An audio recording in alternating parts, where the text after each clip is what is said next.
तो वो लगने लग गया कि अब तो ये नहीं होगा, तो इसको मध्य प्रदेश छोड़ के कहीं तो जाना पड़ेगा जहाँ पे अलग भाषा के लोग हैं। तो इन्होंने हैदराबाद चूज किया। उसके बाद ये बुरहानपुर गए, बुरहानपुर से इन लोगों ने जो है वो हैदराबाद की बस पकड़ी। हैदराबाद में जाने के बाद में ये 2 दिन 1 रात जो है वो हैदराबाद में रहे। फिर जब मामला और ज्यादा हाई पकड़ने लग गया तो जो सारांश है, ये ड्रोन का जो एक नया स्टार्टअप इसने डाला हुआ है और इसका जो क्लाइंट बेस है वो नेपाल में भी कुछ है। तो इन लोगों की पहले वो बात हो चुकी थी, तो इनकी बात हुई कि अब इसको जो है वो भारत छोड़ के ही हम लोग जो नेपाल की तरफ चले जाएंगे। उसके बाद फिर इन्होंने बस पकड़ी, बस पकड़ के जोधपुर से दिल्ली, दिल्ली से उसके बाद में जो है ये कुछ दिन वो काठमांडू चली गई, लड़की काठमांडू चली गई, लड़का जो है वो वापस आ गया। और लड़के ने ये भी किया कि जो इसका मोबाइल था उसको जब मेन टाइम था उस टाइम पे उसने एरोप्लेन मोड पे करके पूरा के पूरा बंद कर लिया। बाकी टाइम में मोबाइल जो है वो अपना वहीं पे रखकर और दूसरी सिम इशू करवा के पिता के नाम पे उस मोबाइल को उसने पूरा टाइम चलाया।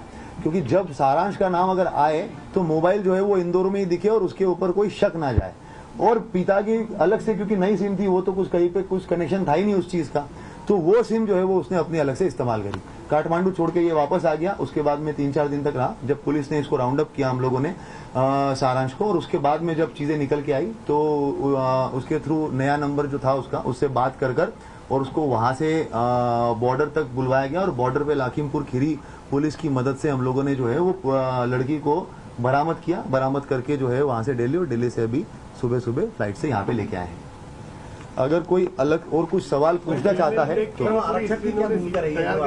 एक एक करके पूछते हैं। हाँ, आपको मास्टरमाइंड कौन है इस केस का, पूरा मास्टरमाइंड तरीके से पहले इनका क्वेश्चन का जवाब दे देता हूँ। फिल्म देख के वैसा कुछ नहीं है। लड़की एडवोकेट है, पहले भी छात्र नेता रह चुकी है, सिविल जज की तैयारी कर रही है, काफी कुछ चीजें उसको पता है।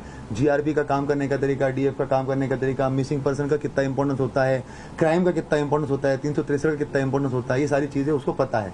तो जो प्लान बना है वो तीनों लोगों ने मिलकर आपस में बना के और उसके बाद में फिर एग्जीक्यूट किया।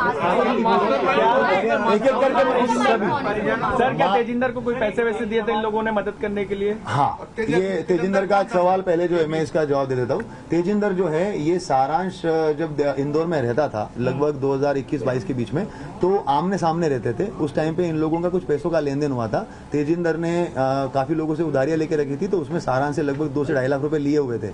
तो वो जो पैसों का लेन देन था वो उनका चल रहा था, 2.5 लाख रुपए वो दे नहीं रहा था। तो उसी चीज के लिए फिर ये काफी बात होने लग गई, तो ये उसका ड्राइवर बन गया और उसके बाद में फिर उस चीज का कि भाई तुम्हारा जो पैसा दिया उसी में से कुछ निकाल लो। इस तरीके से वो तेजिंदर जो है वो इन्वॉल्व